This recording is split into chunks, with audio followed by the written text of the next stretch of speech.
wow, was that exciting? It was nice to watch. Thanks again for joining us on Sketch Up with Mug and Mel on this beautiful Thursday evening. Tonight we have Corissa Grant, Todd Rayner, and Jyn Leonard. They all have exciting news to share. So don't go away. Stick around. We'll be right back after this short intro.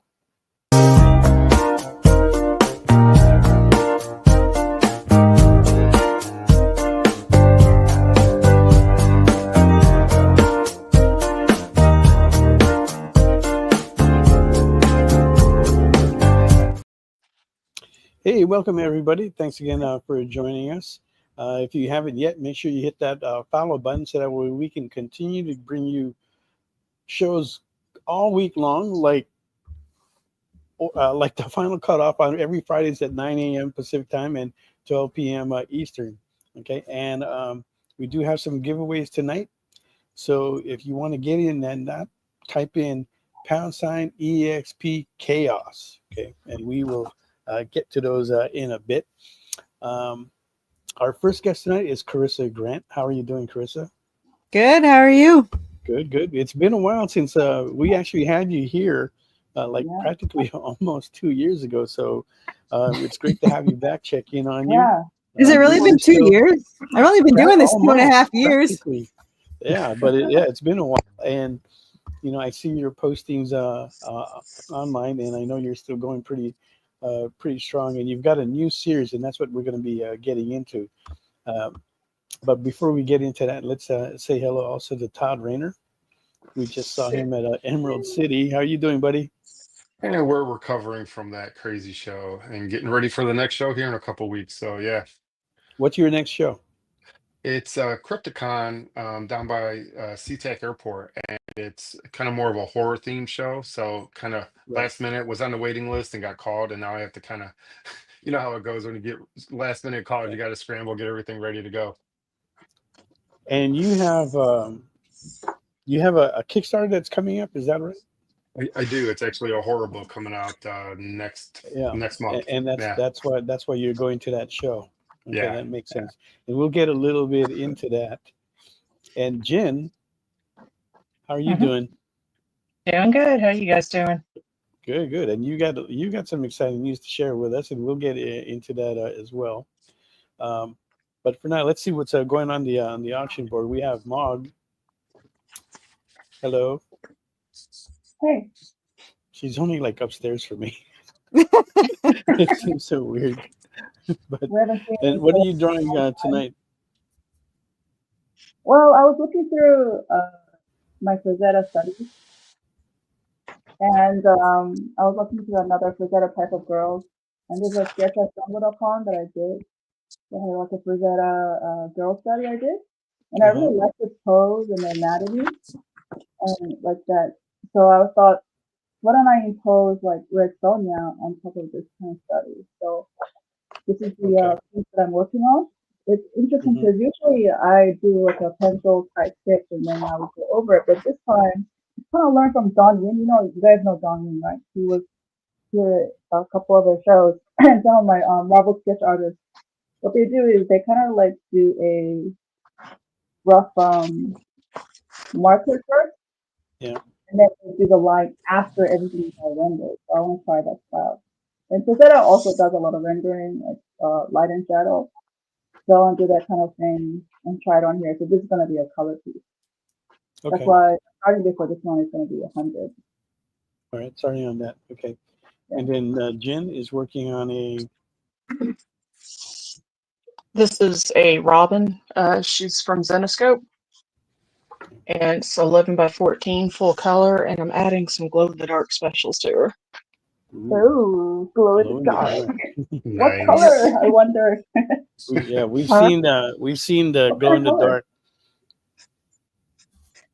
Yeah, it's a pretty cool effect. I've just started playing around and practicing with. Yeah, Anna Zhao was going crazy. I think this past week for C2? Yeah, C2E2 that we were just at. She had a bunch of those glow-in-the-dark covers. And Todd, you've got some special art pieces that you wanted to put up Yeah, as well, right? Why don't you yeah, go ahead and sure. tell us all about those and show those up one at a time? Yeah. Seeing as there was the whole Frazetta theme, it's kind of funny because I do have a Frazetta themed Vampirella. Hopefully the glare's not too rough. Oh, Uh, Nice. that is and cool. and then we're kind of like on a DC kick. I'm not typically a DC fan. I mean, I'm more of a Batman fan. Uh-huh. But that's my only really DC fandom there. But I do have a Wonder Woman, Okay. Oh, that's a nice piece. and we'll do a Poison Ivy here too. So Okay. uh, All right. So you got Vampirilla, yep. and what did you want to? You're just putting these out for claim sales. Yeah. What do you want for the Vampirilla? We'll do. I mean, we could start at 40, and feel free to go up from there. Okay. All right. So you are going to put it up on auction then. Yeah, sure. Why All not? right. Okay. All right. So we got Vampirilla at 40, and then what's the second piece you had? Wonder Woman. Wonder Woman. And what do you want to start We'll do that one 40 at? for any of them. Yeah, we'll do all For three. all of them. Okay. So you Yeah, got for Vampirilla, Wonder Woman, and a Poison Ivy. and then Poison Ivy was the last one.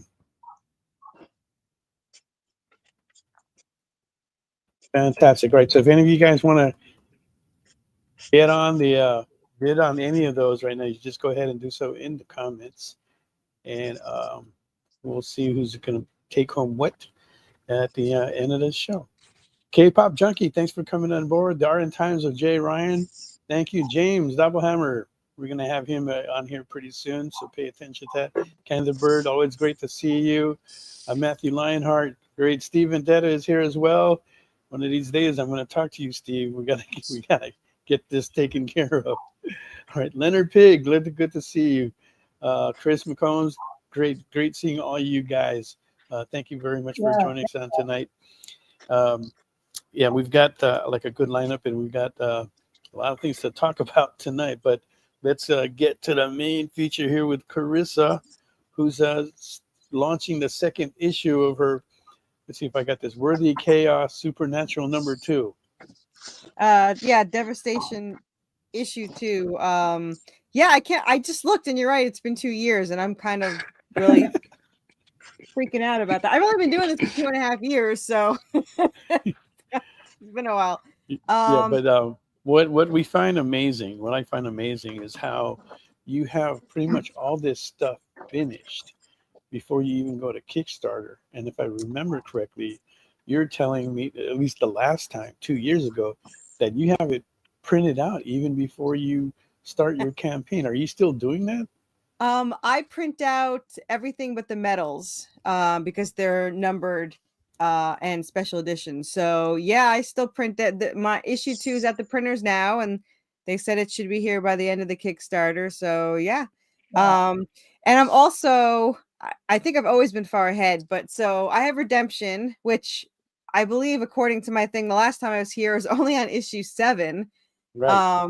My artist now, issue 14 is going live June 16th, but my artist started issue 21 today. So there's only 23 in this series of Redemption, and then it continues into another series. So Redemption's almost done with 3 more issues to go.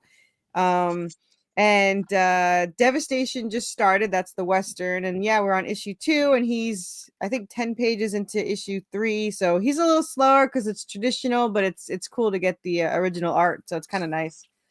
Yeah. Wow. He 14 colors and it you're- himself? And they're not No, it's we have colored page- digitally. He just pencils and Yeah. inks it. Oh, nice. Still Yeah. be Yeah. to be that far ahead. No, there's nobody else I know of. No one's that is in that situation. Nobody's stupid to have that. Like I got told the other day, like, well, like, why do you have issue 20? What if it doesn't sell? I was like, oh, it's for me. Like, I don't care. Like, I hope it Yeah. sells because it'll save my house from going into foreclosure. But I still want it. So, but yeah. So far so good. So I had an opportunity. So my husband had told me to go all out for 2 years, which was this past October. And then, like a genius, I could have got out of debt this year I had 6 ahead on redemption. I could have just did 6 Kickstarters and got out of debt, not have to pay for anything. But instead, I decided to start a new series because, you know, if you're already in debt, you might as well keep going. So, Oh my gosh. right? That's how that works. So, See, but no, yeah, and I love yeah. the Western. I already have Redemption is 3 separate series. So Redemption's 23 issues, but it's 80 issues for the entire like line. That's already written. Technically it's 125 written, but I'm probably just if I'm not 80 by the time it's done, I'm gonna do the 80. But Western we just started last year and already up to issue 20 written. So Oh, really? Wow. Yeah. Okay. But you're doing issue 2 right now. That's on the Kickstarter? Issue 20 is written and the ending's written, but yeah, we're on issue 3. He's drawing issue 3. Yeah. And you always have some interesting things that are going on, special rewards that people can get into. So what do you have in this campaign? Oh my God, what don't I have? Okay, so I have but before we get into that, why are you holding this big gorilla? Actually, this is Bigfoot. He's 3 feet tall. He's actually in the campaign because Bigfoot's in this issue. And he's also keeping my lap warm because I'm in the basement. It's cold. But I also have lots of plushies. This is my Mothman. If anyone likes Mothman, this is my Mothman. And this is our Jersey Devil. So we have all of these new plushies. We have 3D printed statues. We have handmade clay statues. And the new thing that I've gotten obsessed with is metal pins. I have like 7 or 8 metal pins there. And I have actually like 20, but I only put up what's in the issue. So that you're going to come across. So yeah. Tell us about this issue, this series. What is it about? So this is the same characters, but in the 1800s, and it all connects. And what happens at the end of Devastation is the reason why Redemption is so insane and chaotic and changes everything. But for the Western, you get to see how they meet in how they get to meet in this life. And she's a supernatural hunter, and he's like a killer, like always. For anyone who doesn't know, she's an angel descendant and he's a demon descendant. And the nice thing that I like about this series is their powers get to come out really fast. So by issue 2, you're going to see that their powers start to, emerge. And it's a lot more interactive because we have all these cool things. So we have this thing. It's a little pocket journal. And if you buy it once, every single Kickstarter, there's new pages for the journal. So you're a supernatural hunter collecting data like she does. Oh, wow. And all the pages are free as long as you back that Kickstarter. So this one has 4 new pages. Redemption had 1 page. And issue 1 had 2 pages. And so they get to follow along. I do all the writings. I cut these out. I do all the fun stuff. It was a stupid thing for me to do, but I do love it. And another interactive thing that's going to start in issue 3, though it's not going to be explained until I think 5, there's going to be an apothecary travel kit, and she has to collect these ingredients from different cryptids, and she keeps them in jars. And the jars that she collects during that issue are going to be for sale for people that want to collect them. And you can get the apothecary kit if you want that stores them and stores the journal. So it's kind of cool that people can interact, but they don't have to. It's just a more fun thing to do. And right. It's kind of a bit of a treasure hunt in a way. Yep. That you can get the backers to like interact, and you're so creative with ideas like that. That's why it's always exciting to take a look at. I got made fun of on the last show. He's like, "Why do you have so much merch? You're supposed to be an indie creator." It's like, "Oh well, I wanted it, and now it's tax deductible." So there we go. So how that works. So how does someone get Bigfoot? So Bigfoot, his shipping probably costs more than he does. This thing weighs a ton, and to me it looks like Alf, but that's just me. But he's got these big old feet. Yeah. And he's 3 feet tall. So if you look at the add-ons, you can see me holding him, and he like covers my entire body because I am short. So you can get him as a tier, or you can get him as an add-on. I think there's 3 of him. All the plushies are available as tiers or add-ons. The only one that's not an add-on is the Mothman, because there's only Mothman. 3 of him, and he's not going to be made in this size again. And he's got bendable wings, and I might keep one, so feel free not to get all of them. And he's got a little butt, of course. So, but yeah, Mothman's one of my favorite. Nothing beats. I don't know where he is. Nothing beats the Squonk. I don't know if you guys know. I had to do a lot of research for cryptids. I have 30 plus of them in this series. And my favorite one is Squonk, because all he does is sit in the woods and cry about how ugly he is. And he's like my spirit animal. So he's like my favorite. He's here somewhere, but he's being drawn into issue 3. And then he becomes a regular character because I felt so bad for him. So, yeah. Okay. So why is Mothman your favorite? Mothman is just he was one of the first ones that I learned about back in the day, besides Bigfoot, of course. But Mothman, I watched the movie, and to think about him as a more of a good guy than a bad guy, and he warns you of danger to coming and all that stuff. So some people they're confused by whether he brings the event or if he's just warning you of the event, and I like to think he warns, so he's a good guy in this story. So okay. And all these creatures are you incorporate them in your story. Are they always all bad? Are they all being hunted, or are they?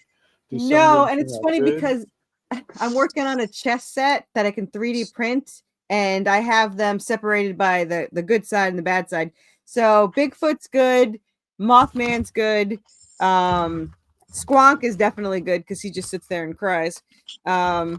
We have Loch Ness Monster is good. Now, do your hunters know this in the story, or do they have to figure it out? They're figuring it out as they go. That's why she has the journal to kind of write what she thinks about them. Okay. So for the first 3 issues or so, they're mostly in the background to give you a foreshadow of what they're going to encounter later. And one of the things about the story is she's required to hunt down these cryptids to get these ingredients, but she cannot kill them before she gets the ingredients. So I had to torture my character. So like she has to get the antler of a Wendigo without killing them, which is, I don't know if you know a Wendigo. They're pretty fierce and hard to fight. So that was fun to do. Yeah. Okay. So, and what's the purpose of getting these ingredients? I can't tell you yet. I get yelled at for giving spoilers. You don't find out until I think end of issue 5, you'll find out why she collects them, and then it becomes a more thing. But Fair enough. You do have to leave something. You can't ask me questions like that because I will tell everything about everything, and then that'll be that. But yeah, it's a specific reason. There are 18 on the list. She interacts at more than 30, but there's 18 needed on the list. Okay.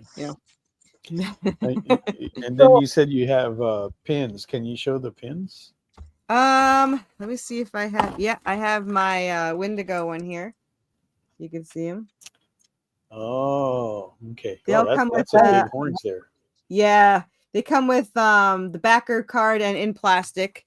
And I do have, this one's not for sale yet, but I do have a small Wendigo for sale, but he's going to be for sale eventually. But he's this badass that's a Wendigo. Small. So you say that's a small one. So is there going to be a bigger one? Yeah, probably, because I like to torture myself. I do have a Yeti plushie that matches this one. Actually, let's see. He's not in it though, so he's not in there. But he reminds me of that. And do you make all these plushies? No, my friend in Georgia makes them for me. Oh, yeah. Wow. So I actually go to pick up. I have to pick up an order on the 2nd because that's when the Kickstarter ends. So I got to pick up all the baby Mothman. I have little baby Mothmans. So okay.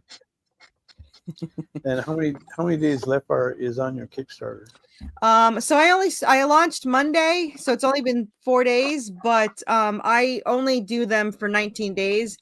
It's supposed to be 18, but I screwed up when I hit the go button. I forgot to change it, and so now it's ending on Saturday instead of Friday. So it's ending the 2nd, May 2nd.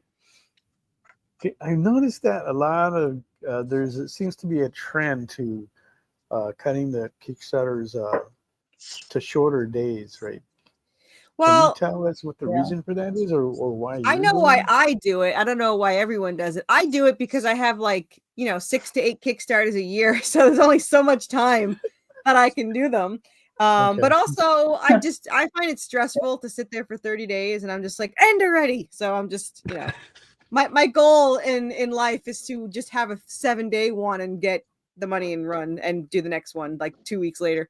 I have so many redemption issues because by this rate, I think he's starting 21 and that can't even be sold till like 2027. So I'm not sure what we're I going to do see. next year. I might have like 2 redemptions and then a Western and then 2 and then a Western. So I might do more redemptions, but I'm ordering the 3rd hardcover. Oh yeah, the last time I was here, I was 1 hardcover. If you remember, I had this one, the hardcover. It's got the first 7 issues, which, by the way, you can get in the add-on for this one. It's 222 pages. The back cover is the most popular. It's only $25 for 7 issues, and then we have this one, which is an awesome one. And this has 5 issues, and it's 200 pages, and that's also in the add-ons for $25. So you can catch up with the series really a lot cheaper than most, which is why I buy them. So, And now, as long as you've been doing these Kickstarters now, and you've cranked out so many issues, right? Do you feel like there's a trend? Are you able to maintain your customer base? Is that growing for you? And is there a difference with the shorter days that you run your Kickstarters compared to before? Are you still getting enough money from that, you think? Quick to Matthew, I have not been to the Georgia Museum, but now I'm going to because I didn't know there was one. But I'm That's going to give you actually the where I one. got that Bigfoot. Yeah. That's a great museum. I thought it might bring in less, but no, because they either pledge really the first week or they wait for like 48 hours. So like there's barely anything in between. So I don't notice any less. As for fan base, redemption's pretty steady. I get around between 120 to 150 backers. The Western has a lot more. My last Kickstarter had 330 and this one has 134 right now. So we have 2 weeks to go. See how high we can get it. So yeah. And what do you think why is there a difference in that? So I'm gonna be honest. I think I did redemption too fast, so it's a lot harder for people to catch up. Like a lot of people don't want to come in as a new reader at issue 14, because you have to buy all the past ones and all that. So I think starting issue 1 of the Western, people could go more. That and I have sexy covers. I'm gonna probably go with the sexy covers, but a little bit of both. Yeah. But yeah, I think that was a big thing is that I did them so fast. By the end of the first year, I already had 7 done. So to catch up 10 each is $70. It's, it's hard for people to click in that. That's why I really like having the hardcovers because it's a lot easier for people to catch up. I think if you want to catch up on the Western and the redemptions with the hardcovers and the singles, it's like $78 for all 15 issues. So it's a lot easier. Yeah, there is that. Some people do prefer just getting the collected trades, because it's easier. It's kind of like, Netflix. You can watch one episode every week, or do you wait to get the whole thing and just binge watch it? And as for I watch the chat because mostly I'm ADHD, but I would love to have a plushie in a Happy Meal. That's a new goal. Thanks for that. I don't need more goals. Yeah, that's a CVB. He wrote that. I'll be first in line when Corissa gets her plushies in a McDonald's. I'm gonna go with the Wendigo. The Wendigo is gonna fit right in there, and That's a mini gonna be a good Mothman. chaser. Yeah, I gotta look into this now. Thanks a lot. What's the legend of the Mothman? I've never heard of it actually. And where's it from? Really, there's Mothman, quite a few he was stories on first seen in Virginia or West Virginia, but he's been seen all over the world. Usually a week before any major disaster, he's got red glowing eyes, and he's supposed to warn you that the disaster is coming. But if you look him up, he's seen in a lot of. The most popular is West Point in West Virginia. He showed up a week before the bridge collapsed, killing a lot of people on the bridge. I think it was like 40 something people, something like that. So does it look like a moth? Wasn't he also in X-Files? Yeah. Yeah. He looks kind of like this, but more man, like taller. Oh, that's just But like it really adorable. depends how they see him. Yeah, It looks so adorable. I know. I think he's too cute. But all my plushies are cute. So yeah. I kind of remember him being in the X-Files, but I just don't remember how or what episode he was in there. I can't remember the Mothman. I remember Jersey Devil was, and it wound up being Jersey the Devil was family. there. Yeah. And I remember a lot of those.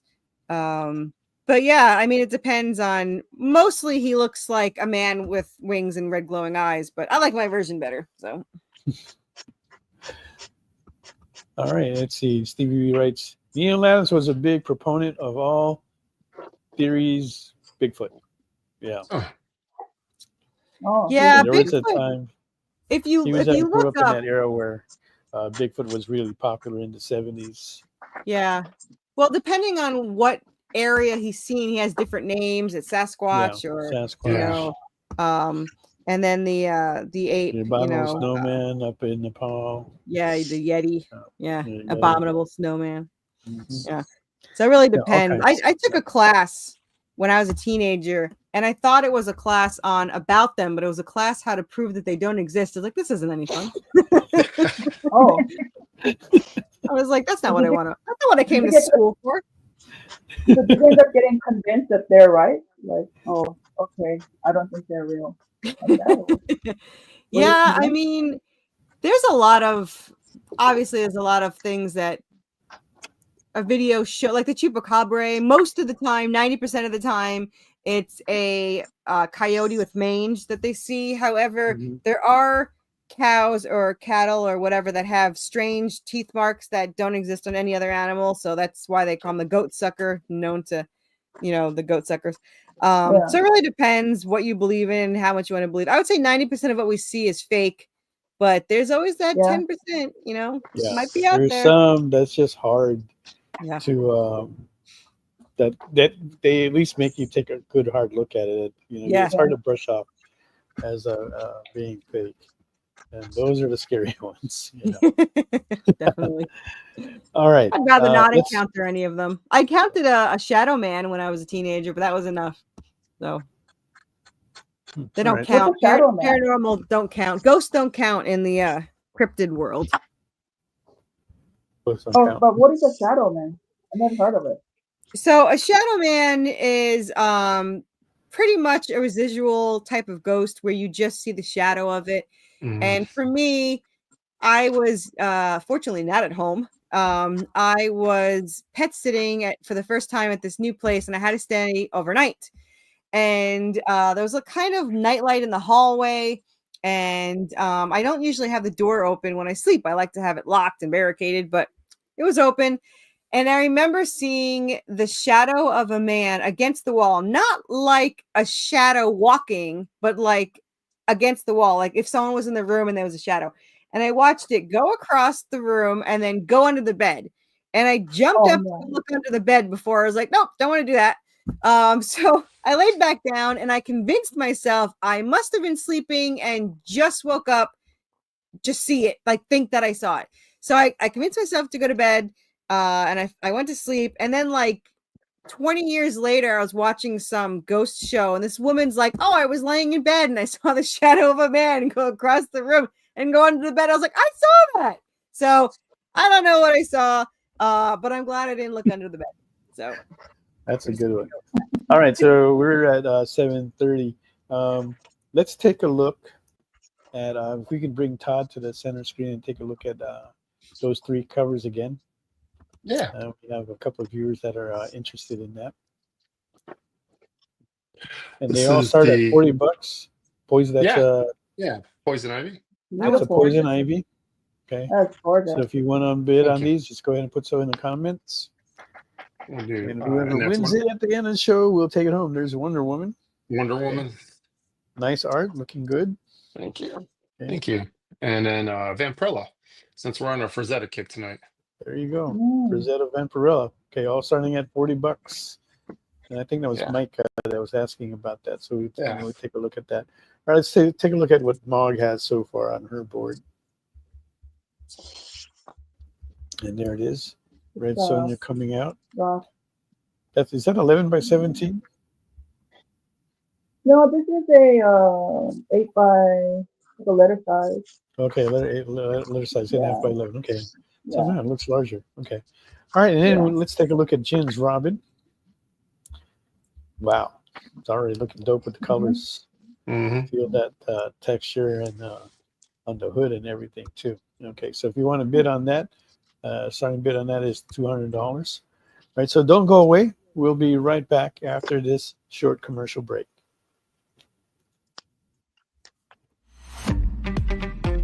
So, the show is called The Geek Chat. And really, there's just a couple of geeks. I'm Rich, I'm Dez. and we are your hosts for this weekly guide into comic bookery and all the geeky stuff that goes with it. And that pretty much says it all. They talk about the latest movies and shows. Okay, I'll be completely honest with you. Overall, D+ movie. So the I- end.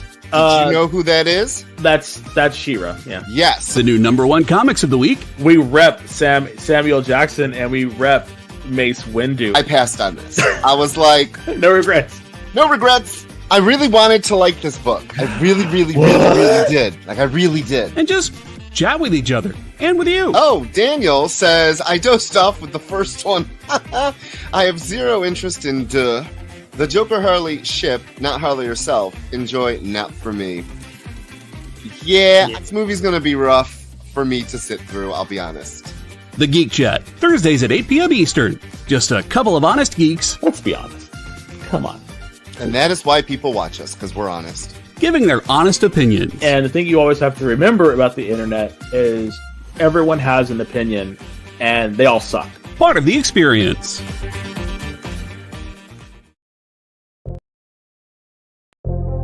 In a world where you hit like and subscribe on our YouTube channel, that'd be really great. Thanks.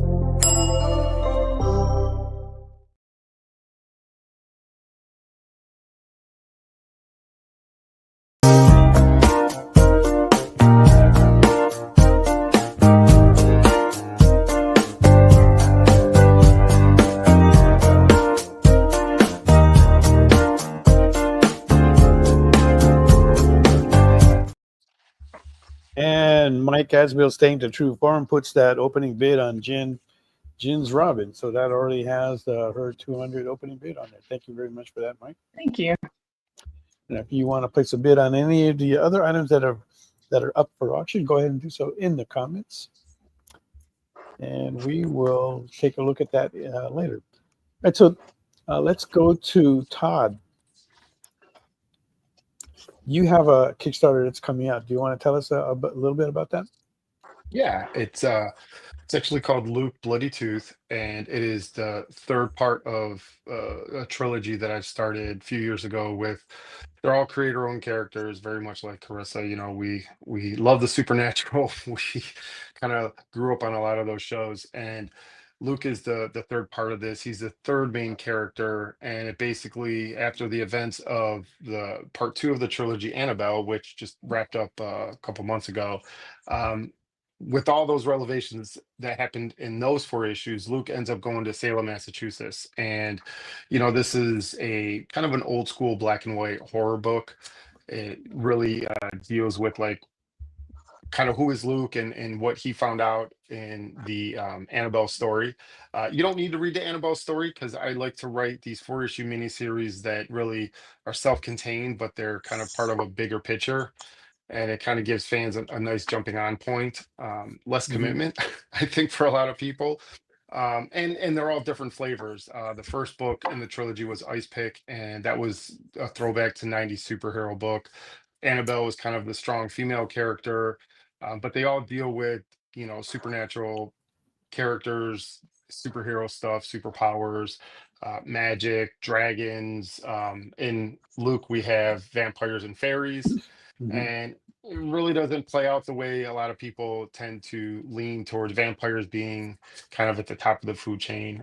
These vampires are more of the scum of the supernatural creatures in my world. But this is going to be all black and white, kind of my take on horror with fairies and vampires and magic. Okay, and we just put the link up in the comments, so go ahead and please check that out. Thanks. It looks really good, and Todd shows quite a bit of the artwork there, so you can really get a good feel about it. And when is this launching? May 22nd. May 22nd. Okay, so you got about a month to get on there. Tell all your friends and get them to jump on that as well. Yeah. All right, and let's see. And there was something somebody said back here, and I was trying to get back to it, but okay, we'll have to get back to that in a bit. All right, so let's going back to let's touch up with Jyn there. Jyn, you had something that special that you wanted to show us? Yeah, this year I will be back at Battlegrounds Games and Comics. They're in Georgia. And I've got a free comic book day cover with Zenoscope this year, and this is going to be it. So that's the actual cover? Yes, this is the actual art to it. The cover itself will be at the store. This is one of those I drew small, not thinking it was going to be anything, and they ended up grabbing it for the cover. Oh, nice. And is it just one version of this, or are they going to have like a couple other variants on this? This one has a Z-rated cover as well, so there will be a second version of this one. Okay. Hey, can you explain to everybody what a Z-rated cover is? It's their way of saying the naughty covers, the topless. Nice. But they're throwing a Z in there to make it nice and everything. I never heard that before. Yeah. Yeah, I mean, I think I heard it, but I wasn't sure. Right now, this event, this is like this is their own Zenoscope free comic book day. Is that what that is? Or? It's actually at a local comic book shop, and last year I was there. Yeah, last year I was there with Adam Hughes, Joseph Michael Leisner, Terry Moore, and a handful of the locals around here. This year they're actually bringing Zenoscope in, so Zenoscope will actually be on site with us, and Grandpa Watson is also going to be there. Oh, okay. All right, so you got a terrific lineup. How was that last year when you were there? It was a lot of fun. Store's a nice size. They got a huge inventory there, so if you just want to go just to shop and have some fun with family, they've got everything from toys to different kinds of comics and games and all that. But the events themselves, they're very well done. So yeah, with the lineup that they have there, with the names that you're mentioning, especially from last year, that's a major lineup to have. So and they are doing Leisner every other year because he actually lives not too far from here. Okay, that would be great. He doesn't appear at a lot of cons, so that's good that he gets out there for that. But so are they bringing the whole Zenoscope team out there? Is are they going to have like Ebass, Don Matig, any of those people? No, they were trying to get Jamie Tyndall at one point. I think he might be coming next year, but I'm not for sure yet. We don't know exactly who all's coming with Zenoscope just yet, as far as is the actual Zenoscope group, not just the artists that are coming. So I'm not 100% sure yet. Okay, like the office and everything. Okay, wow, that's still pretty cool to be part of something like that. Yeah, free comic book day. Right. What do you have? You have anything planned for that, Corissa? I used to do book signings, but our comic book store closed. So yeah, that sucked. I used to do that every year, so probably not. What about you, Todd? Nothing planned yet. Okay, well, so if anybody's interested in grabbing Corissa or Todd for their free comic book day, they are available. Mog and I will be at Comic Bug on Saturday and Sunday for free comic book day, at in Manhattan Beach, and then we'll be at their Culver City location on Sunday. And with us, we'll have Danny Miki, also Don Wynn, and a couple of other guys as well. But it's going to be like another big crowd there. So if you guys don't know what that's about, check in with your local comic book shop and see what they have planned for Free Comic Book Day. It's a lot of fun. You get to meet the artists. You get free books, a lot of free books, over 50, I believe. I grab like what I like, but it's a great way to get started in comics if you have little ones with you. Yeah. Okay. What do you have any plans, Carissa, to go to be at any of the cons with the number of issues that you have? You look like you're ready to do a big booth. Yeah. This year I have a few more than I usually do because I'm now doing the cryptid shows. So there's a big Lexington cryptid con in November. I have a table for. I'm doing a Bigfoot conference in Gatlinburg, a Wild Man conference in some town I've never heard of. I'm like, it's 2 hours away, but it's only one day, so it's gonna be a long day. As always, every year I'm doing the Nashville Comic-Con in June. I'm doing the Horror and Cryptid Con in Kingsport, Tennessee. It's 3 days, and they have a lot of guests from all sorts of things. And then I have I have CreepyCon, which is a cryptid and horror con in Knoxville. I was a guest there last year, and I really liked it. So I thought I'd get a table this time. And I think that's all. Not that that's not enough. When you set up for those shows, what do you bring? Do you bring all your plushies? Because they would take up a lot of room. Well, I wasn't, but at the last con, I brought the mini Mothman, and they all sold out. And I felt bad because somebody had wanted them and left, and I was like, I should have brought more. So I might be bringing those, but I don't bring any singles except for the Western. I only bring the hardcovers. It's too much to bring all 20 something issues I have. Right. But I bring the hardcovers, I bring the Western, and my big thing now to draw people in is I have these huge displays of stickers and magnets of all the cryptids, and they love it. Like, I think I made $300 at the last con just from stickers. So they really like that a lot. Yeah. Now, when you're out there, do you stay by your table a lot, or do you go around meeting everybody? I'm gone. I'm mostly gone. I don't know how I sell anything. I'm like all over the place. I bring hardcovers to trade with people. I probably buy more than I make. So yeah, I'm barely there. Fortunately, my husband comes with me to Nashville, and he just sits there, which is funny because he doesn't know anything at all. He's never read it. He doesn't know any of the prices. So I get a text like every 40 seconds, being like, "How much is this? And how much is that?" And I was like, "I don't know." But yeah, so he does come to the Nashville one. I try to talk him out of it every single year, so he doesn't, because he doesn't read comics, so he just literally sits there, and he eats a lot of their food. But he likes coming to that one. We love Nashville. So but the nice thing about Nashville is the people know me because I'm pretty local, so they come back every year to look for new ones. And that was kind of an ego boost. Like last year, they're like, "Oh, I was hoping you was here." I think there's like 3 or 4 people that knew me from the following year, and they all bought my new stuff. So I'm trying to think. I don't think did I have my second hardcover for the last one? I don't think so. So now I'm going to have the second hardcover. So now they can find me and buy that. Okay. Have you tried, let's see, what was it? The Memphis one? No, I haven't. Memphis is pretty far from me. I haven't been there yet. Yeah. I think it's like 6 hours for me. Oh, is it? Okay. Yeah. It sounds like it was close to you. Yeah. I'm on the other side of Nashville. So I'm like, I'd have to go through all of Nashville. And then I think it's like at least 4 to 5 hours away from me.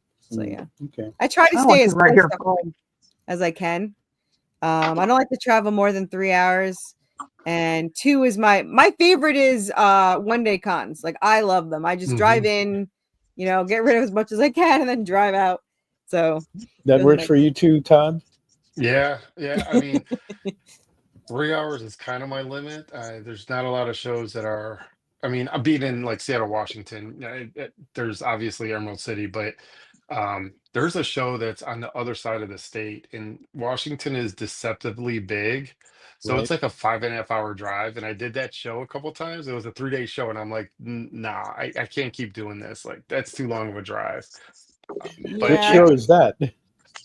Lilac City. So they do the convention is in June, and then they started doing a Halloween one, horror one in October.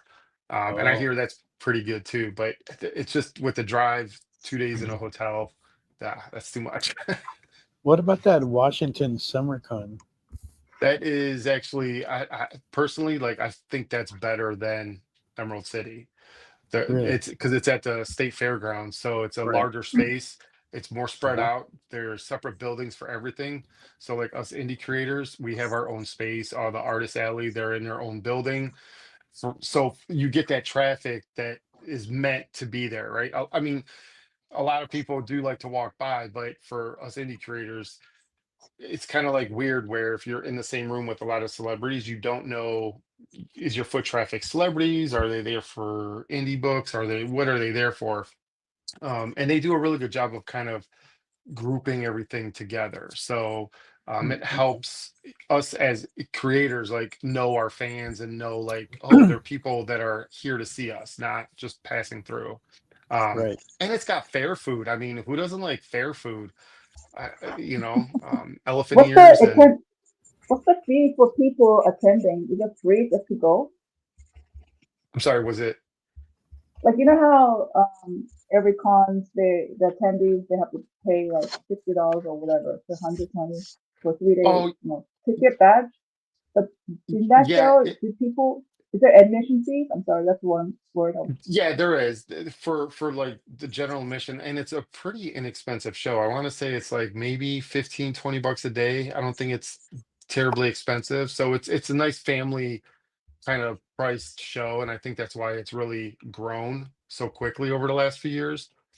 Even for like Okay. artist alley tables, they're not nowhere near what Emerald City charges. So it's artist alley friendly, it's family friendly. So you get just a very large crowd for 2.5 days. I think they do a half a day on Friday and then Saturday, Sunday. So Todd, what is your experience at a show where the admission fee was free? I don't know if I've ever done a show where it was free. I've gone to shows that were free and I've bought stuff. So if people Okay. are like me, Yep. I go there and I buy stuff. But yeah, I've never been an artist at a show where it was like free admission. Interesting. I would be curious My to see how experience, those. let me tell you, Yeah, my experience, it's I would say 90% of the time is very bad. yeah, Like they're just people who don't know anything about art, and it's a free event, yeah, so the family comes in, and they're just so shocked that this sketch or this drawing is $300 or something like that. yeah. They're just like they can't fathom in their mind that something can be so valuable. Like that kind of culture shock always seems to happen, except Yes, for that 10% where it's done well. Like usually the 10% that I succeed with free admission time is they actually have a history of doing the cons. So yeah, there's a steady the culture is there kind of. So that's where it succeeds, but it's usually on the 10% chance. The majority is free events. But for example, the 10% I would count is free comic book days, right? right. Because the crowd is already in that kind of culture, so they're not like shocked. But if Yeah, it's done I in a free event like I in a could see school that. or a fair, then yeah, I like if it's free, it's more like just a thing to do as opposed to intentionally going there for something, whether yeah, it's art, celebrity, whatever. So yeah, for me, like I could totally understand that. And I'm happy. I've had, people come up to me, while I'm work because when I do shows, like when we were at Emerald City, like I'll work on sketch covers while I'm at shows just to keep myself busy and to keep myself at the table because I will be like Yeah. Carissa and run around trying to meet everybody. Um, you know, my wife will come to the shows with me, and she's great to be there. But for me, it's like I have had people ask me like, well, why is this cover more than that one? You know, this is still a comic. It's like, well, because this is an original piece of art that takes, you know, anywhere a couple hours to do. So, you know, there is a little bit of culture shock, but I think it's more accepted at conventions where, you know, the crowd is used to that type of thing. They're used to seeing original art. You know, they're Yeah. not used to free stuff, right? Right. Yeah. But isn't it funny, Todd? Like, I don't know if you experience this or even Teresa or Jen. Any like event or affair, the moment you even charge, even if it's like $6, you even charge an admission fee, the it's a different animal suddenly. Like Hmm. the crowd is more receptive. There seems to be more under like, yeah, okay, art, yes, it's great, or story, yes, I want it. It's collector type of feeling there. So. But anyway, I don't know if Mel mentioned. I'm sorry if I wasn't really listening in the first part. But guys, for viewers, guys, when we were at Emerald City, Todd and his wife, I think it was your wife, right? Yes, that was my You wife. guys were Yes. you guys were right across me, Yeah. and we were like kind of staring each other. We can't help because we were staring across each other. But I think Yeah. Todd, you came up to say, "Hey, we're probably gonna be staring each other a lot, so let me All get it out of the weekend. way and say hi." Yes, all It was a weekend. 4-day show. We feel like, you know, Yeah. Yeah. And I yeah. had one of my other friends message me, and he was like, "Hey, what are you doing? Are you, is this you? Are you here?" And I was like, "Where did you find that photo?" And he's like, "Oh no, it was from, you know, Mog and Mel. They were at Emerald City and you were in the background because I was across from you." I was like, "Oh yeah, yeah, that's me." Yeah. So it's fun. It was cool. It was cool. I'm sorry if I didn't like get to talk to you as much. But I had this, like It burning, happens like yeah, when, like you're saying, when it's a paid show versus maybe a free show, because I've gone to free shows and you listen to people talk and you just kind of get a vibe for the crowd. But at Emerald City, it was so busy, like it was yeah. just nonstop people walking by. So it's a very very busy show. You know, it was fun to do. So So, because you said something intriguing in the beginning of the intro of the show that you're not gonna draw today because you're wrapping everything up and getting ready for the next show convention, right?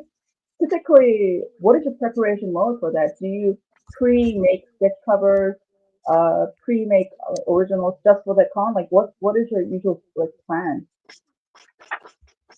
I do a little bit of everything. I Okay. actually I used to have like the short boxes that I would take, and you know, even to like Carissa's point, like you can't bring all the stuff, so you have to really pick and choose. And Yeah. just over the last several years of doing shows, my cardboard short boxes really would just get beat up. So I bought some nice plastic ones, and they stack. So I'm very in a way logical and tactical on how much I bring.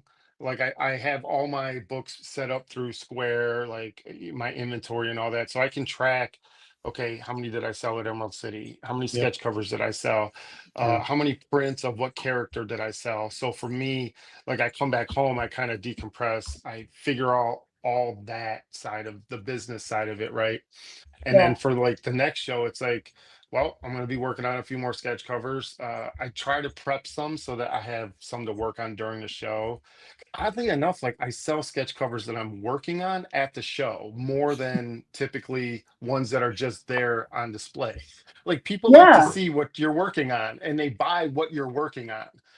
That's So totally yeah, yes. so I always try to have something to work on, you know. Yeah. It's Yeah, so bizarre. They're like, oh, I love it, blah blah blah. And say, hey, there's ready made over there, and then there's yeah. just the magic is gone or something. Yeah, they just they look at what you're doing and you're like, no, I like Yeah. that, I want that. Okay. Yeah. But yeah, I always try to have like maybe 15 to 20 sketch covers per show. Um, Sketch Wow. covers seem to be a thing. I typically Yeah. stay black and white. I have done color. I just like, I try to keep, like, as artists, like, we want to be able to sell our art, but we also want it to be at a price point where, entry level for a lot of people. So I Yeah. always try to, like, have my artwork, but you don't want to devalue yourself as an artist too. There's always this No. fine line of No. not overpricing, not undervaluing, and individual artists, where do we lie, as even as Right. creators in general, if Yeah. we were to freelance writing or other art skills. So I always try to have enough to try to make it through the weekend. And I gauge, like, what we did last year. If it's a show I'm going back to, I can look back and say, what did I do, and try to plan accordingly. Isn't it so hard to figure out, like, especially when I'm trying to be like you, maybe like 1% right now, but it's like always so difficult to gauge, if I, especially when I pre-make, what subject will sell or not, or what subject will be more attractive to other people. It's just so difficult. Bizarre. I'm terrible at planning, like, what will sell. Like, I know Daredevil just dropped and everybody's excited about Daredevil, but I don't have any Daredevil books. So for the show, I mean, it's a horror show, but I mean, you definitely could do, like, horror feel Daredevil type of things. Um, but I'm always kind of like you, I kind of almost am one step behind of what's popular, and I'm not quick enough on the draw to do a piece of Yeah, art that yeah, is relevant to today. It's always like last month. yeah. It's just Yeah, so I just it's hit and miss for us.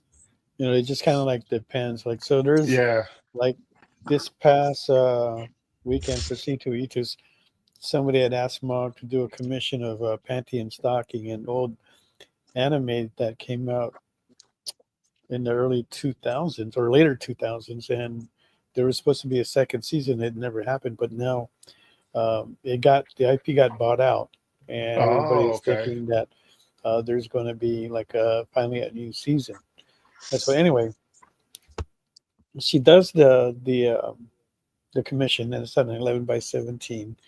It's Hmm. got like pastel colors on it, so it looks it looks looking really nice. The guy that got it was really happy, and then as we were handing it off to him, these two cosplayers were walking by, I and they saw were that. dressed up as Panty and Stocky, yeah. and what, what a coincidence! You haven't Yeah. seen those characters in ages, you know. Yeah. And then at this past con, I think I saw like three pairs, but just so happens that this one just happens to be like walking by as we're handing it off, and they were actually the best that I had seen that weekend. So it was So pretty bizarre. pretty cool, Yeah. right? Rarely do we time anything like that, and rarely do we get in on the action. It's very few because of the workload Hmm. that we have, to try and fit something in there. Even if it's just like a quick thing, it's still kind of like hard. Um, it was kind of easy to do with when Baby Yoda came out because there wasn't really much shows that we were doing at that time, so that was an easy one. But yeah, it's yeah, we didn't have anything for Daredevil or anything else that was like coming out, or what even for what's even coming out now. You've got Superman, you've got Yeah. the Thunderbolts, and all that. So yeah, I don't think we'll be able to take advantage of that. Yeah. Why? So for you, Todd, like, why do you not want to color sketch covers for you? Well, just for time, like like how long it takes, even you to paint something, or Jen, like, just watching the time in coloring. I would just have to charge a lot more. I've done it on request. Like, people have come to me at shows and they're like, "What would it take to color this Nightwing or this Bumblebee or something like Thousand that?" bucks. Yeah, And I give them a price, and it say it may not be done by the show depending on traffic. And I yeah, actually had to stop doing show commissions because it really detracted from, like, being an artist writer. Like, a writer is probably a little bit different vibe, like, uh, at a show versus an artist, because you'll get yeah, show commissions. yeah, And I spent more time, like, trying to do a good commission for somebody and take hours away from interacting with customers or fans, and for Yeah, me, like, I want to make sure I'm there for the fans. I mean, I just do it for time and price, so I can yeah, do more okay, sketch covers, more variety. And some of them I do like backgrounds, some I try to keep it like single figure type of thing. interesting. I think that's a Y- pretty good like thought Uh, there. Carissa, do you have blank sketch covers off your campaigns? No, I don't do that. Yeah, it's not nothing I've ever done before. Okay. But somebody asked where I did my research, and Google is my best friend. So, um, and it's funny because when I research for two reasons. One, I have a cryptid that I want to learn all its little quirks and stuff, so I can accurately just have them in there. But I'll be like, okay, what's in a cave that they can encounter? And then there's this rabbit hole of, well, I didn't know that existed, and it makes it worse because then I add like 20 more. So yeah. There you go. That was from Bridgeport Chronicles, who has his own comic book as well that Jyn works on, does covers for, and his main characters are vampires. Okay, and let's see this other comment here. Had to look through the SketchUp archives and found I had an ice pick. Okay, yeah. So Stevie B has an ice pick sketch cover Yeah, I by remember Todd that. from an earlier appearance that when you were here, right? So yeah, he picked up on that. So that's good. Matthew Leonard, Todd referencing your guitars. Oh, so you're a guitar player? Yeah, left-handed, so it's kind of a struggle to find like left-handed guitars that I like. So yeah. Oh, okay. All right. Carissa, like I think I was even reading your bio or something. Are you dyslexic? Mm-hmm. Oh, that's yours. Your bio is so amazing. I love your bio. Mel and I were like, this is such Oh, an amazing bio. Mel, do you want to read it for the people yeah. who Let listening? me see if I can I pull it up. want I want Because people we to hear get this. quite a few, but It's so in reading inspiring. this, you can feel You can feel the it. passion that you Yeah, have for your work. Okay, so yeah. this is Chris's short bio that she sent to us. Being dyslexic, writing was not something I thought would ever happen for fun or for any reason. When I first started writing, it was mere one-liners. Then after 2 years, a paragraph at a time, multiple paras, and then novellas. But after meeting JC, the novellas turned into novels. Now I can't imagine doing anything else with my spare time but writing. I could not love these characters or stories any more than I do. Well, I say that, but I fall in love all over again after each new chapter. That's That's passion. true. Yeah. Okay. It's You know, not like I- all these oh, I just bio like my name is blah blah blah. I did so many years. I did nothing like that. Yeah. It's amazing. Yeah, someone asked me the other day, like, do you ever get writer's block or something? I was like, no, I have way too many ideas. And I always say, oh, I remember like 3 years ago, I said, oh, no other idea is going to beat this. I'm going to run out of ideas. But like every week I have a new idea that I have to write. So, and they get crazier and crazier. But yeah, I So never how do get you tired of writing. okay, question number one. Who's JC?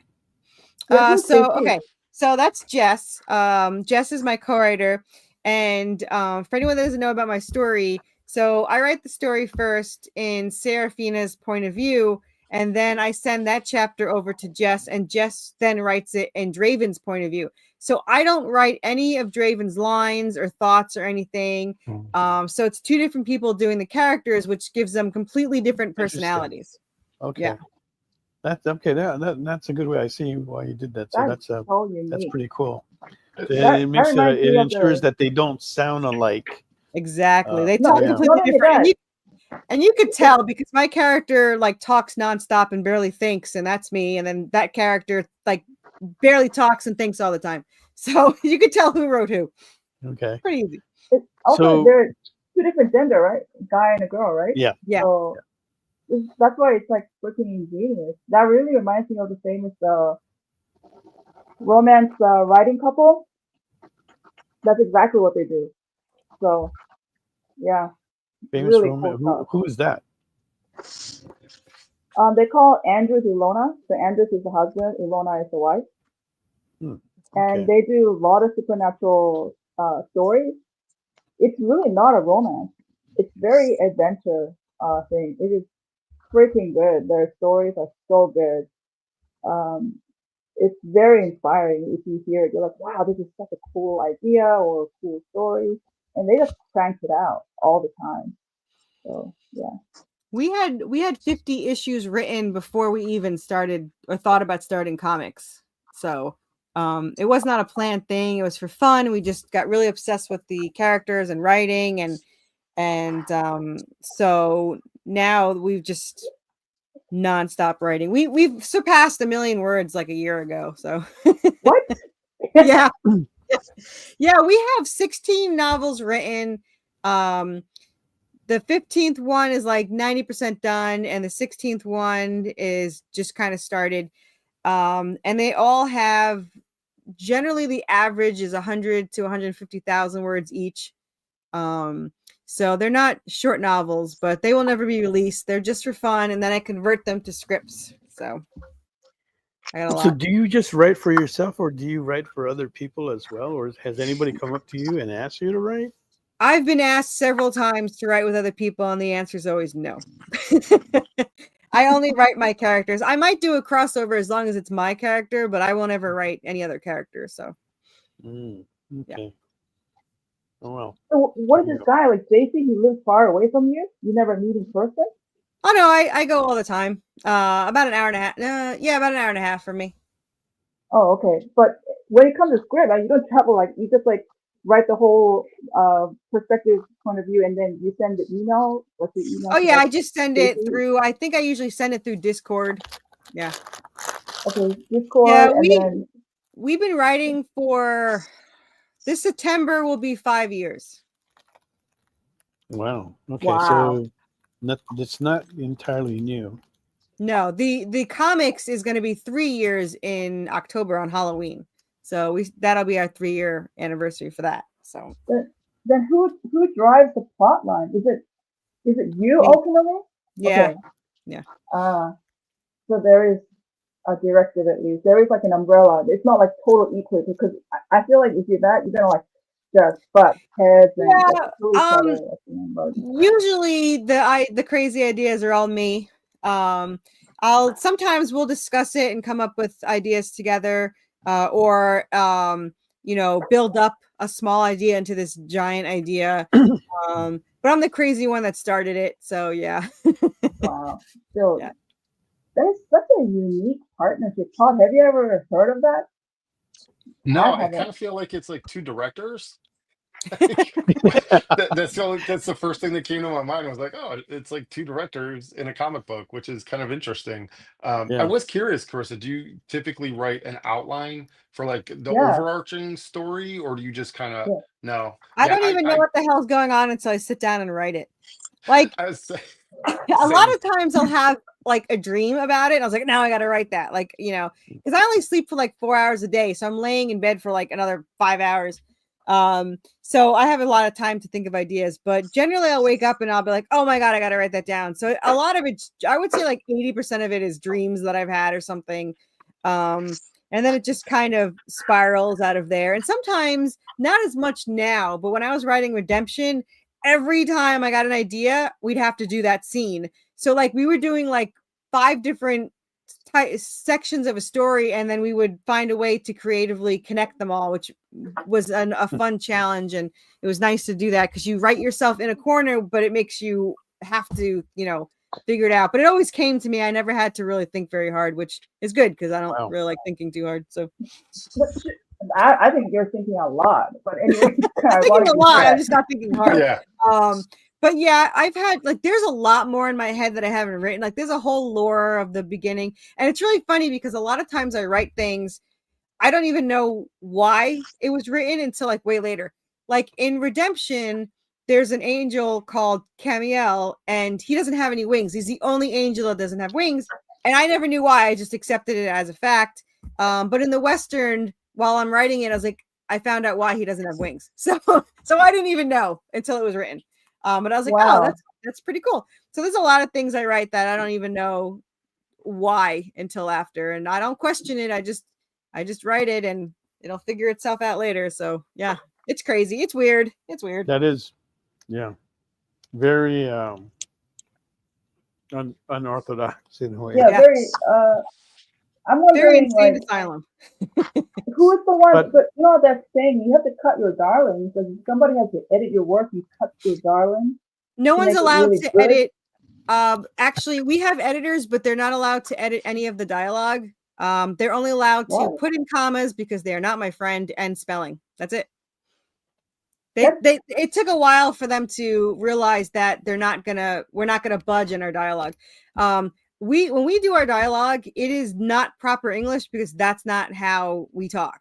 So we write don't. dialogue We don't. how someone Yeah. talks, which is, we've heard a lot of people like that because it's more realistic. It's not, Mhm. always. But my editors hate it. I have like 4 editors and they all hate it. So yeah.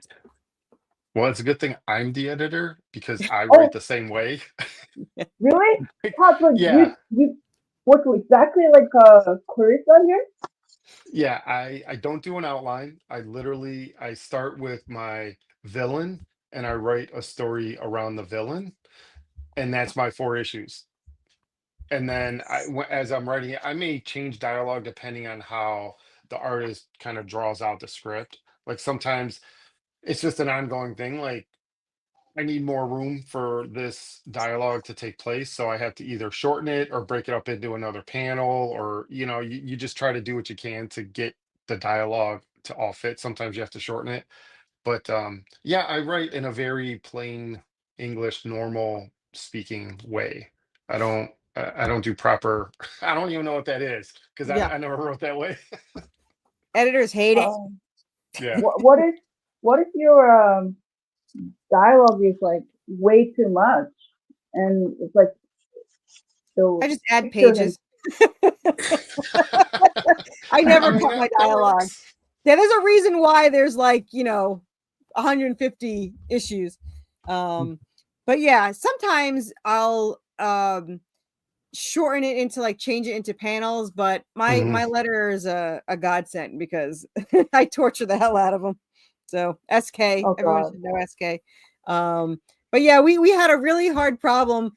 Poor SK. So I have these 2 twin angels that I use that I got from scripture, and they talk in unison all the time, which means they always have to talk one after each other, which drove SK crazy because it has to fit.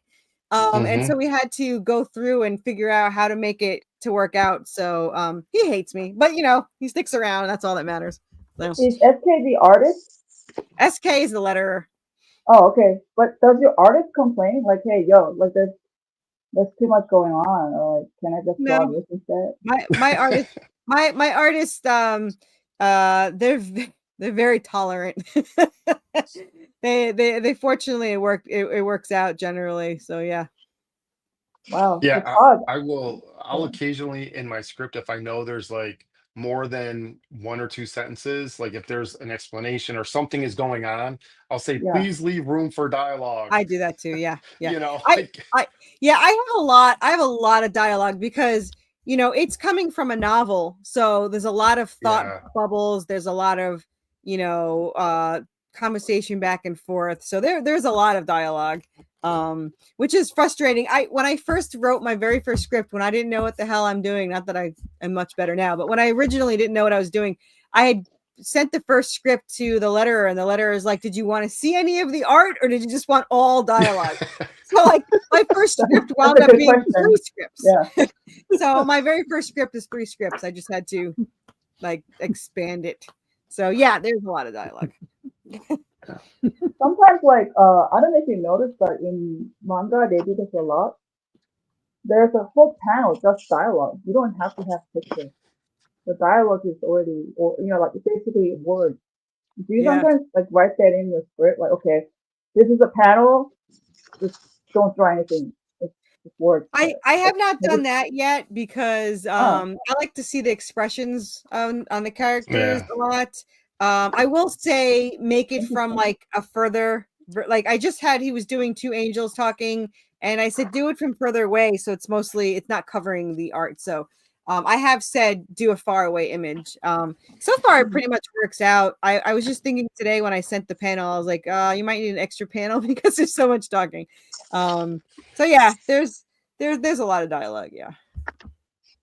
Yeah, that's what I end up doing if I'm trying to set up a certain shot for the artist. Like Ice Pick, I drew myself, so I could like know like how much dialogue and what I need to do for the pages. For Annabelle, I had an art team, and even for Luke, I have just a single artist because he's just black and white. But I will say like close up, medium, far shot. Like I try to write a script almost Yeah. cinematically to where you're framing it like both characters are in panel or this character you see over the shoulder. Coming from like an art school background and working on a couple short films, like I understand like camera like positioning and just how to frame things. So I try to Yeah. give that to the artist to say like this is what I'm kind of expecting from this page or these panels. Yeah. I don't Interesting. think that hard. I Yeah. sometimes do.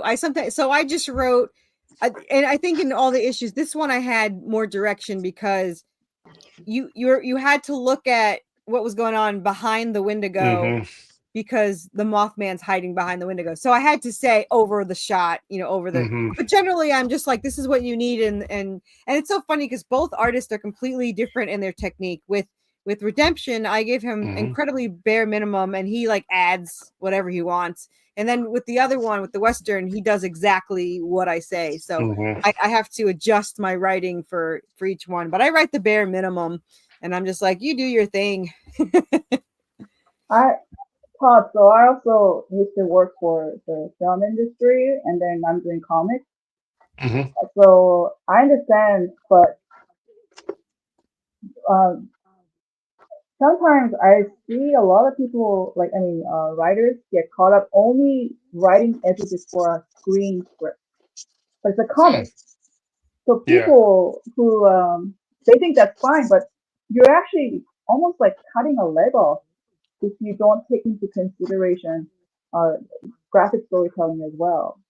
So, but for you, of course, I mean, you've done comics and all of that. So, yeah, but I have seen a lot of writers tend to like come from a film industry kind of like a background, and they just don't seem to grasp that. Have you seen that yourself? I haven't seen that, but I can totally understand. I mean, they're two separate mediums. I mean, even writing a novel, which I've never done, but writing a novel is completely different than writing a comic, than, even potentially writing a graphic novel, or a trade paperback that's going to have more than 20, 25, 26 pages. Writing a film, and I've looked at film, TV shows, film scripts and stuff like that. It's way different. It is, right? Yeah.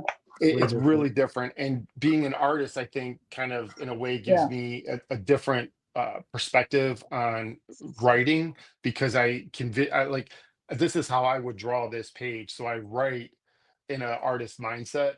And both artists that I've worked with, they really appreciate that, because it's like, oh, I can actually see what you're writing. Like it's sometimes it's very loose, like, hey, I just need this shot with this person. It doesn't matter what's going on. Or sometimes it's like, it's sunset at this place and I need this building in the background. Sometimes I do give a little bit more detail to give that sense of that they're grounded in like reality, and it's not just floating heads. Yeah. I have to say, one of the tougher parts, the difference. So I write in novel form, and what makes it harder to do the comic book is when you're writing, you can just suddenly have something on a table. You don't have to be like, 5 pages ahead. Oh, and they walked in and there were scissors on the table. So I do have to remember that when I'm in and sometimes it's difficult because I don't know the angle they'll choose. So I always put, if it's seen, there's this in the corner. And, if you see this part of the room, there's a door over there. So it makes it a little bit trickier. But I used to say, small or large panel. The only time I'm very rarely do, like, this is a close up of, like, I have her horse stop short, and I go, show the hooves, the close up of the hooves. But generally, I'm just like, you pick the panel and all that stuff. And they're really good at that.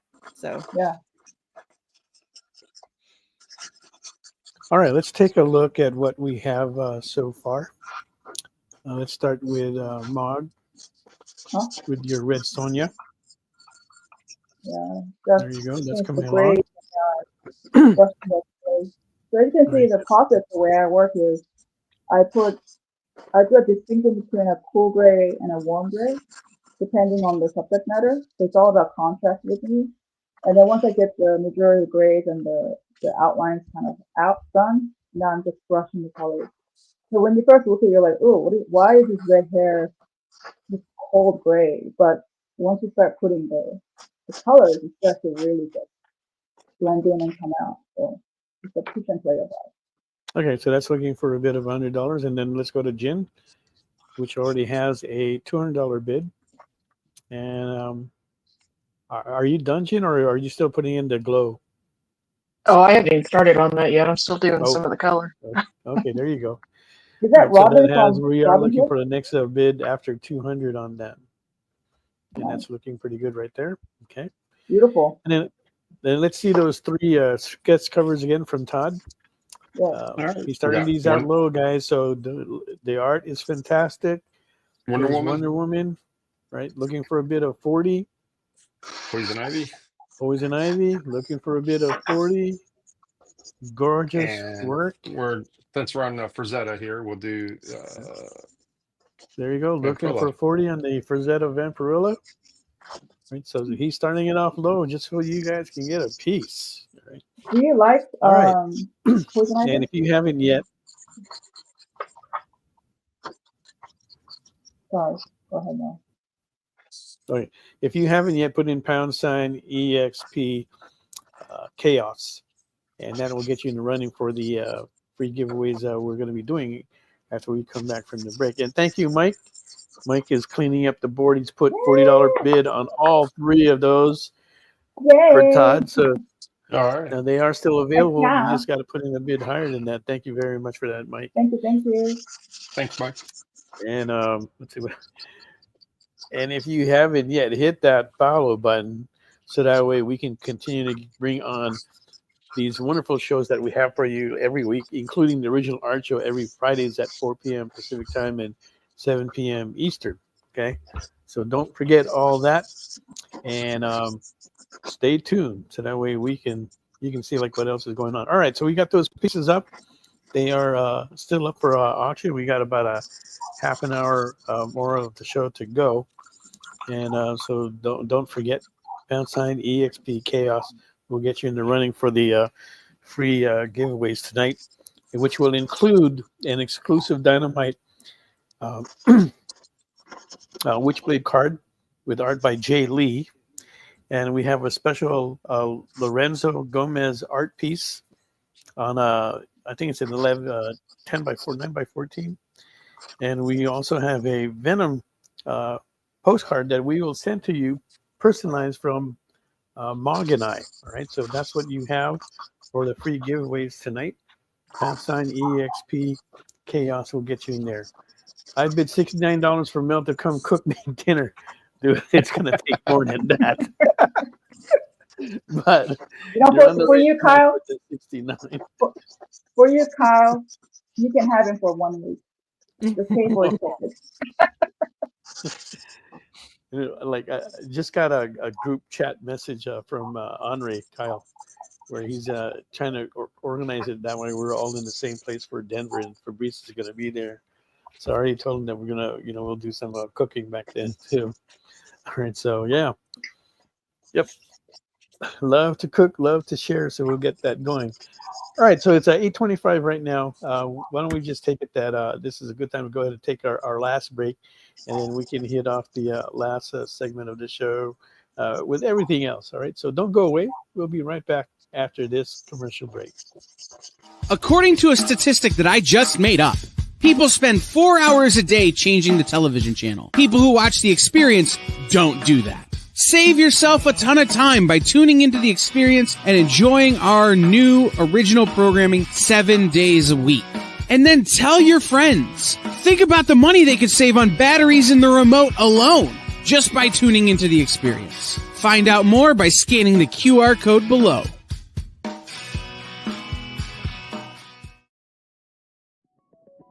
FOC, a comic industry term for the final day a new comic can be ordered by a local comic shop. So, what does that mean to you? Well, it's your last chance to order a new comic book from your local comic shop. Order up! The FOC show will go over every book that's about to be cut off every Friday afternoon. I'm going to highlight some of the stuff that I think is really worth paying attention to, so that you can put in an order at your LCS for as many copies or as many variant covers as you want. Sometimes the store needs to know to up their orders. Never miss out on a popular comic again. Order up, part of the experience. Did you know that Arthur, King of the Britons in Monty Python and the Holy Grail was played by a famous Graham? Check out another famous Graham by following our Instagram.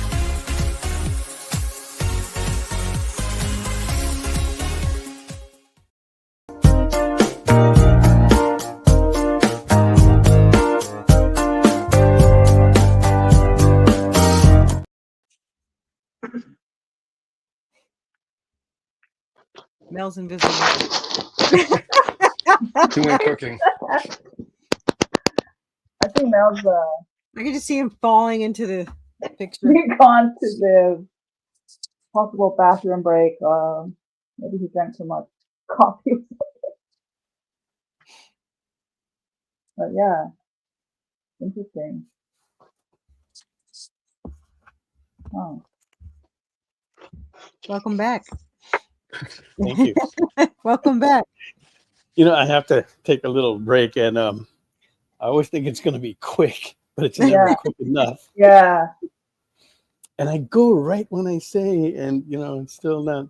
Yeah. I'll get it. Yeah. It's okay. Mel left to go do the $69 cooking job. Yeah. Okay. All right. It's really interesting to talk about writing. We don't always get into that. We're always mainly talking about art. So it's great to have this conversation to see how that all went. And we are going to be getting some good writers on the show later in the next few months, like Arthur Buen, who's been in animation on Futurama and The Simpsons. He writes a comic book that's called California Inc. And Dave Law, who's been a guest on here several times, was the artist. So we'll be talking to him about writing. We'll get into that, see how he does it, and how that's changed from his job that he had before with animation. And we got a bid from Stevie B putting a bid on Mog. Woo! Okay, I guess you're right. We guess we didn't notice it. So everybody's on the board. Thank you very much for that, guys. Always great that you guys have always been a great support for the show. 90% of the items that we put through here on auction has sold, and that's a pretty high rate. Right, so we're pretty happy about that. Thank you very much, guys, for all that. And we will be having more next week, and we will have Aaron. God, I forgot how to say his name. But we will also have Les L. Garner will be here, and he'll be talking about his Kickstarter Brides, which is running currently. And Mr. Fish will be talking about Alice, his new Kickstarter that he's going to start. Aaron Robleski is who we'll have here next week. And he'll be talking about Inanra, another, which is actually an interesting one. So I'm hoping that you guys get to check that out. It's different from most of the Kickstarters and comics that are out there, because it's more about the military. It looks really, really interesting. And so check into that. And that's going to be hosted by Sarah White. So she'll be back, while Mog and I will be at the Fan Expo Calgary. All right. So be sure to check that out back then.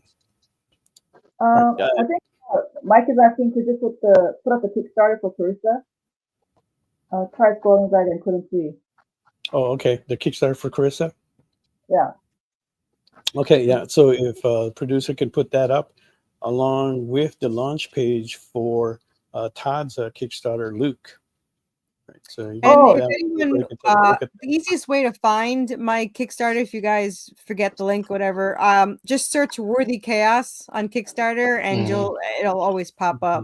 We're the only ones on there, but I've done like 17, but it should come up the live one first. Eventually, you'll get to it. Yeah, I know. You might have to go through 17. There's always at least 1 or 2 in pre-launch, if not 1 live, because now we have 2 series going, and I'm already pre-approved for like 4 in advance because I missed once at the very day that it ends. I always have the link for the next one, and I missed it once because it wasn't approved, and everyone had a heart attack. And it took like 4 days, and when I put it down, it was like 80 people in like 5 seconds signed up. So I guess I'm either trained well or they're trained well. Either way, I don't know, but it works. Well, I think it's because and that says a lot to the consistency that you put out there with what you're doing. Because again, it's something that we've learned way before that, especially through the 90s. That consistency is what's going to help a lot. I tried to build the trust by being able to ship. I used to ship within 7 days, but the metal ones take a little longer. So now I say between 2 and 6 weeks they get shipped, but they're all done. So still, I don't know of anyone that processes it faster than you. And the 330 there are some guys out there was that are pretty good. Issue 1 330 took me 4 weeks, and that was like. That was a long one. So, so is it possible for you, Kyle, like for the last stretch kind of release, we go through Carissa's Kickstarter, like put a screen here, and Todd, and then Roxy, because my Roxy is also ending. Can we do that? Is it possible? Oh yeah, and that's easy to find. Tiny.com / Ruxy Vampire, or the easy way to find it, like Corissa, just type in Ruxy Vampire, it'll come up. And I always tell everyone that ends tomorrow. All right, and where the series is at is doing pretty good, so we're pretty happy about that. I do have a video if you wanted to show that, but you don't. Sure, yeah, sure. Let's take a look at it if you want to show it. Great.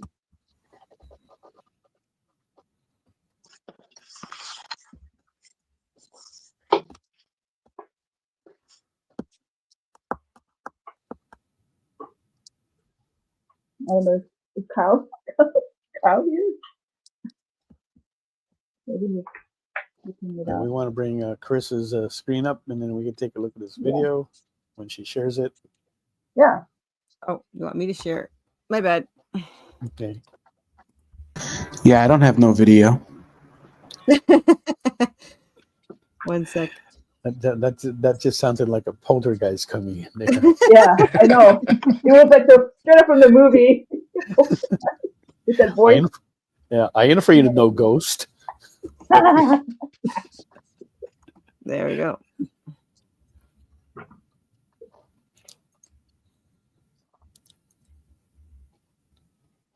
Well, in the meantime, I'll also have my. It's up. You just have to approve it.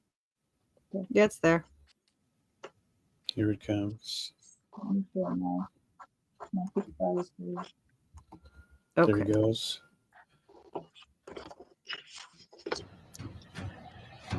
Dun, dun, dun.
I could show There you you go. the.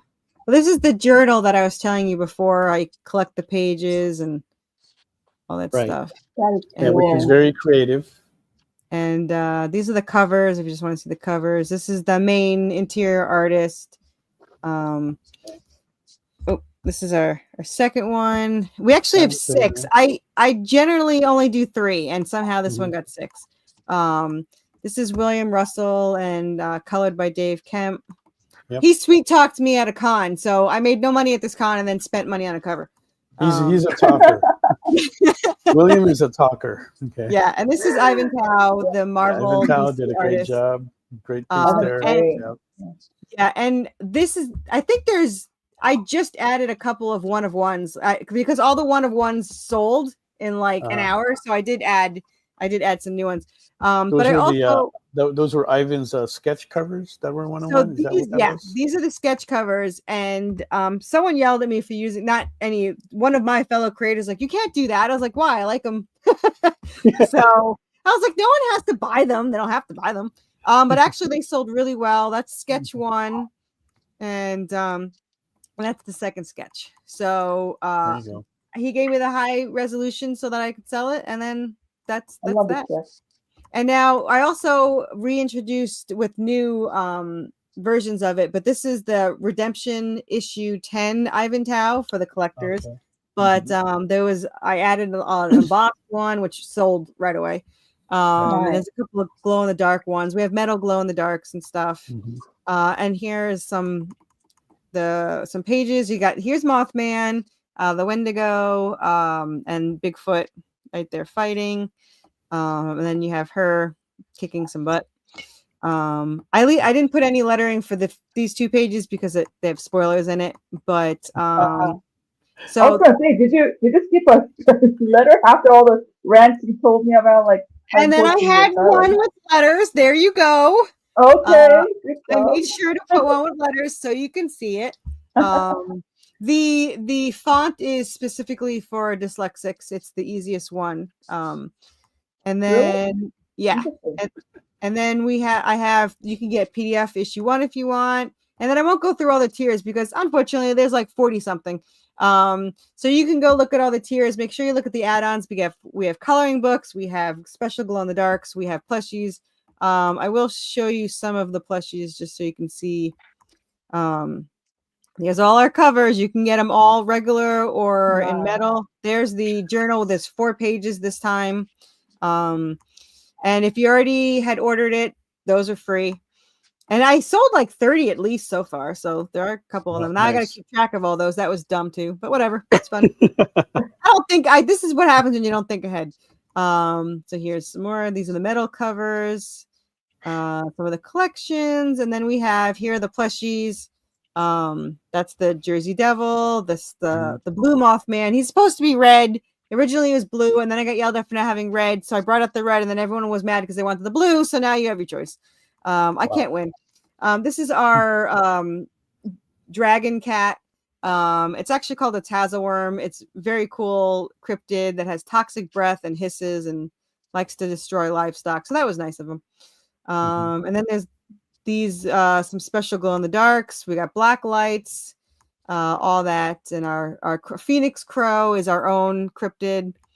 And then there's the Bigfoot. You can get a little plushie.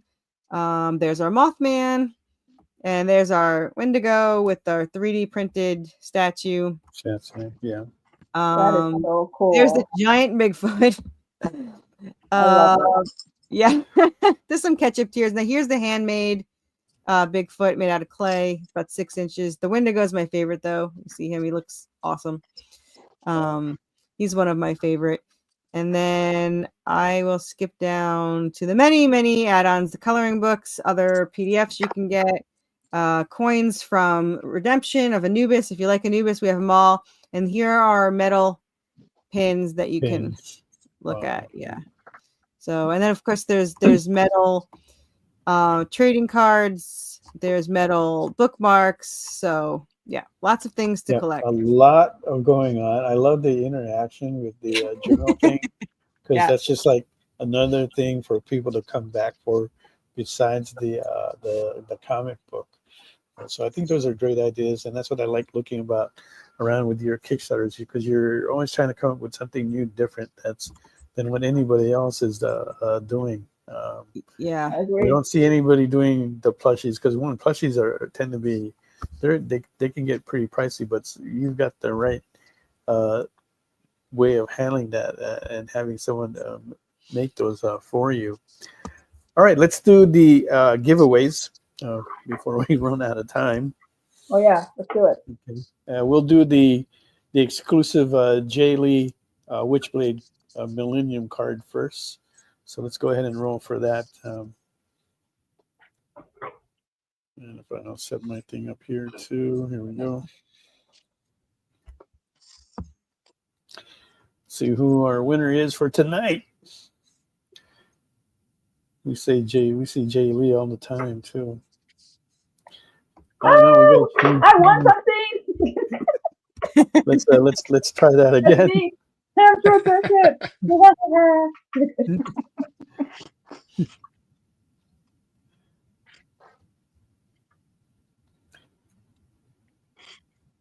Storm Shadow gets that. Woo, Colorado. Right, and if you are a winner tonight for any of the auctions or the free drawings, make sure you fill out the form, so that way we know who is going to get what.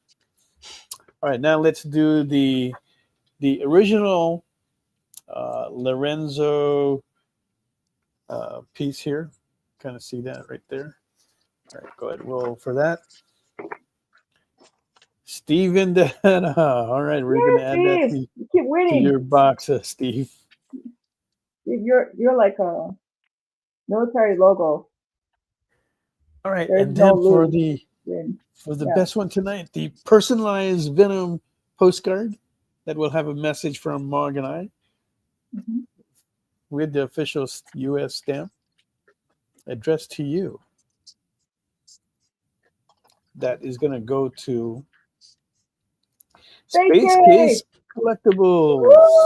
Congrats! All right, Yay, and good once again, job. don't forget to fill out that form, so that way we know where all this is going to go to. All right. Congrats to all our winners tonight. And we hope you will continue to follow us into next week, when we have Aaron Robletsky,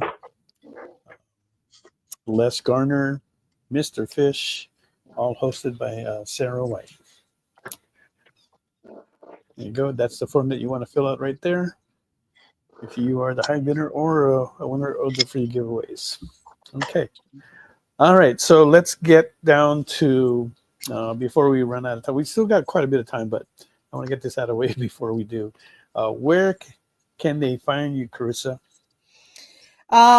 So I am literally wherever chaos is. So just search Worthy Chaos on Google. You'll see me on YouTube. You'll see me on Facebook. If you go and search me on Worthy Chaos on Kickstarter, it has a link to my Facebook too, so you can find me on there. And yeah, I'm everywhere. Is that can they find the like back issues and stuff like that too on those? So I do have a website, but I have too many to list. So you can get my hardcovers on there. You can get some of the westerns on there, and you can get the PDFs on there. But generally, the Kickstarters, I have a Kickstarter every other month, so it's every 6 weeks there's a new Kickstarter. So it's really easy to catch up. Just get on there and then catch Yeah. up. Okay. Yep. All right, Todd. Yeah, I'm everywhere as well. You could search Dark Space Studio, that has all the books. I do have a website that does have all the books. Some of the exclusive Kickstarter covers are on the website, darkspacestudios.com. Or you can search me, Todd Rayner Art, everywhere: Facebook, Instagram, Kara, Twitter. I know that's like some people are there, some people aren't. It's I have TikTok, and I do have a YouTube channel for Dark Space Studios that I go through a lot of the processes of creating the comics that I do. So some of it's art Cool. driven, some of it's writing driven, some of it's coloring, inking. I really do a lot of like what I'm thinking about while I'm working on these pieces, and how those pieces get brought to life. So yeah. There you go. And you can go there and ask Todd a bunch of questions about writing as well. And, yeah. Now, before too, is that you do this with your wife, right? She's your partner in this with the studio. Is that correct? Yeah, she's a partner in the company. It's a legit company, publishing company, and she's kind enough to accompany me at a lot of the shows. She doesn't really, she's more of a silent partner. Really doesn't do any of the writing or artwork or anything like that. More moral support. Yeah. So yeah, she's definitely a big part of it, but just more on the silent side. Okay. Yeah, I wanted to make sure we didn't leave her out because I knew that she's your partner, and even though that she's kind of like a silent partner, it's always great to have your spouse supporting you in whatever way they feel that they can. Right? Yeah, So absolutely. yeah, because it's hard to find partners in this business that can support you like that. Yeah. Yeah. They're saying, My husband's like, building me a workshop out back because I ran out of room in here for all my plushies. So See, look at that. That's why you need it. there's a saying, isn't there a saying like for every great man there is a support or something? There's a controlling, dominating woman behind him. there you go. I wouldn't go that far, but yeah, no. Insert, the gender doesn't matter with the speak. I'm talking about the speak. Yeah. There's a hand behind the back, like pushing. Yeah. She's the one that says, no, this looks really good, or this looks really crappy, and you should redo it. Now the truth comes out. Yeah. Thankfully, it's more good than bad, but it's like, yeah. So there's always a secret sauce, I don't want to end up like Macbeth. That's the only thing. Yeah. Right. Oh, Macbeth. Yeah, she was too ambitious. Yeah. Yeah. She didn't know when to stop. Yeah, she messed him up. Matthew's like, we'll miss you. All right, Jyn, tell us where they can find you and everything. I am most active on my Facebook, but I do have a website that you can reach me on. It's with Big Cartel. Just search Jyn Leonard, and any social media really. This Facebook, Instagram, Twitter, Blue Sky. Did you say you're with the cartel? It's like an art site. No, it's a website made for artists. It's called bigcartel.com. Yeah. Oh, wow. Sure it is. How many? Okay, yeah, that's kind of curious, right? Like, how many websites are you on? Because I feel like I need to cut down on like how many I'm on. I'm on Facebook. I got Twitter still, or X, Instagram, Blue Sky, Thread, DeviantArt, ArtStation. So much. I don't even maintain all of them now, but no, I had a DeviantArt. I stopped years ago. I never got into ArtStation. Yeah. Yeah. How about you, Corey? I have 5.3 followers on Facebook and 5.3 on Twitter, but I don't really do Twitter anymore. I used to get views, but then the algorithm changed and whatever. I'm on TikTok, but I have like 1,300 followers in there, but I don't do any. I feel like I need to be on there more, so I'm trying to get myself on there. I hate Instagram with a passion, so I have on there, but I don't like it. And I don't have any of the other ones. So that's pretty much about it. I'm most active on Facebook, and I have a business page that I always forget about and probably should post that I have a Kickstarter on there. So, but yeah, mostly my personal, I'm in there the most. Yeah. Where are you most active on, Todd? That's kind of curious right there. Probably, because for good or bad, how Meta owns Facebook and Instagram, it is easy for me to cross promote. So I will typically do an Instagram post, and even though I hate that Instagram doesn't do live links, which is the bane of all of our existence, but I will post links on Instagram. Either. I don't think they have live links on TikTok. Yeah, it's a pain. Yeah. But I will do a post on Instagram and then put a link in there if I'm running a Kickstarter or something, and it'll cross promote to Facebook. So Typically, I'm about the same between those two. I did find a interesting kind of social app, Mastodon, which it's kind of nice. It's what I feel social media should kind of be. It doesn't have the vileness of Twitter. It doesn't, it's more organic, and it shows you like who's posted most recently. So there's no really algorithm baked into it. So Mastodon's pretty interesting. Caro is okay, but mostly Instagram and Facebook. Interesting.